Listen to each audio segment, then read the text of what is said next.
क्या ताज महल बनाने के बाद शाहजहां ने तमाम मजदूरों के हाथ काट दिए थे या ये सिर्फ एक कहानी है और आज तक इसका कोई सबूत नहीं मिला।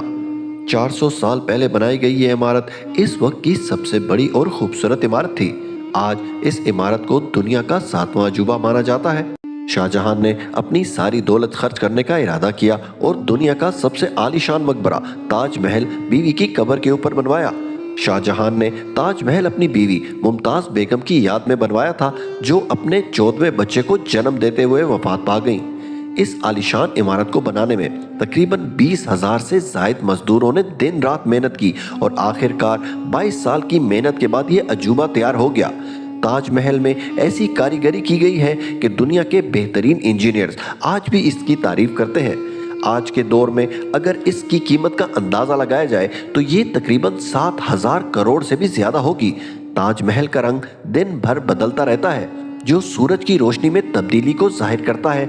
ये सुबह के वक्त गुलाबी, शाम के वक्त दूधिया सफेद और चांदनी रात में सुनहरी दिखाई देता है। ताजमहल बनने के 4 साल बाद शाहजहां के अपने ही बेटे ने शाही तख्त पलट दिया और खुद शहंशाह बनकर संभाल लिया और अपने वालिद शाहजहां को कैद करवा दिया। ताजमहल के चारों मीनार हल्के से बाहर की जानिब झुके हुए हैं। इनको इसलिए ऐसा बनाया गया है कि अगर शदीद नौयत का जिलजिला आए तो ये मीनार मकबरे के ऊपर गिरने की बजाय बाहर की जानिब गिरे। 8 साल कैद में रहने के बाद शाहजहां वफात पा गए। मरने के बाद शाहजहां को अपनी बीवी के साथ ही दफन कर दिया गया।